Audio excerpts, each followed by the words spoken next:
Welcome, Mr. Tackpan's Tackpanatic TV, the cattle ranch, the gathering of things that are actually not there until we start to see what's not there, then we know it's not there.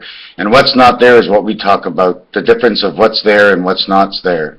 It's like the in-between of my fingers, what you actually see is the extension of my face. The only thing I want to say is I heard on a radio television show, not naming which show, .org. Ladies and gentlemen, there are many men back from the armies, and these men are not feeling well in the head, more mentally deranged or displaced within the one mind. We have to help these people out. The way we should be helping these people out is with a better understanding of the focus in life of which they don't have, and to help them in any way. But to start asking us for donations to a gentleman in which you didn't spend any more money on the guy in the army who you bossed around all the time than you spent money on the guy that's in jail. That when the guy after 25 years is still in jail, this army man has went out 4, 8, 10, 14, 16, 18 years, and he's a little bit less of a rank and a lot more in love. And because of the deficiency that you people have, or some people have, about the part of the understanding of the difference between a love and getting things done and never letting it hurt you because you never get knocked down in one of the ways, one of the situations. So now they want us to help out, to help these people. They need medical help. Listen, when things happen in certain areas, in certain jobs, we know where the money comes from, and it shouldn't have to come from our pocket again and again and again. If we have to live in this world and all it takes is money, then you should actually charge it to the world. Or we shouldn't be policing the world. But then what if this and what if that? Well, what if this and what if that? Then everybody should be living 3 classes lower. And since the lower and middle class can't really go much lower, it's the rest of the 10% that's dissolving everything that's already in the existence. Now they said one of these coaches was just caught for smoking or something marijuana, but you know what? It was the owner of the team says, "Hey bud, let's smoke some weed." And he says, "Yeah, you can smoke whatever you want, bud. Even if you're the coach, I know you're still a good coach." And then the owner of the team turns around and says, "Hey, he's smoking weed. He's doing crack cocaine." You don't want to get hurt on the job, right? We got to pay this army men. You go into the army, you spend 10, 12 years there, or you're hurt, and they should pay you for life, and no questions asked. It's going to come out of my pocket as everybody else's. But the dimension with each and every, there's 3 classes of people, no more. There's those who have very little, those who have a little bit more, and those who own their own business that are doing quite well for themselves forever and ever, and they will not fault. That's all there should be.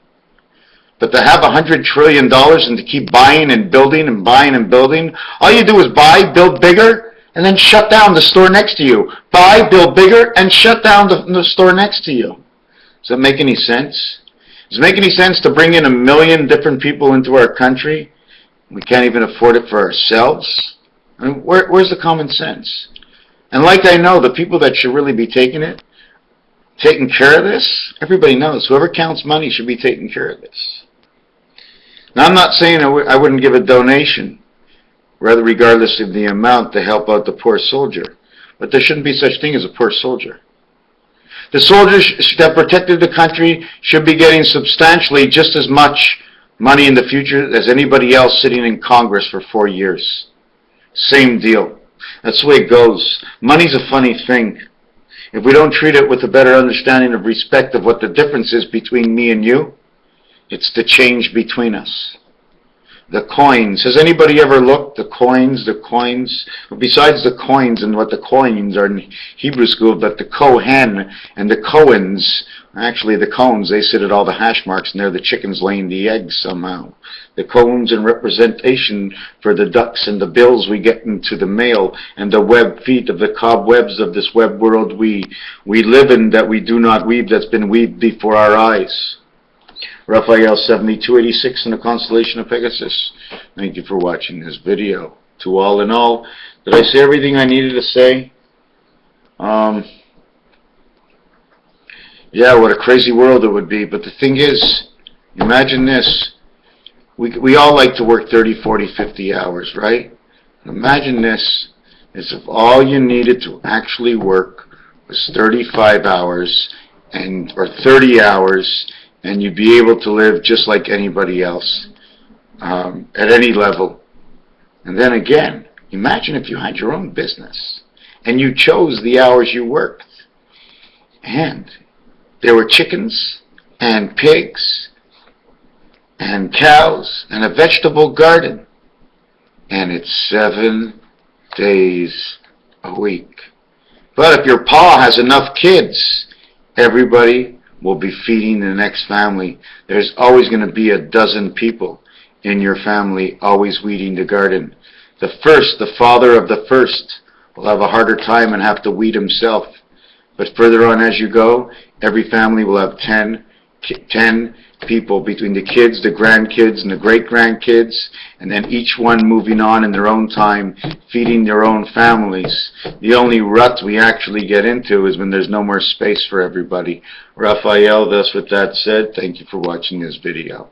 7286 in the year 5775, and on the countdown, General Electric is the king of gold, and the row, man's row, the one oar man has, except all we have is one oar. When one oar goes down, that's it. It's the paddle. The paddle is the oar, and that's our heartbeat. And after that, the end. Thank you for watching, showing up into this great world that we live in together at the same time.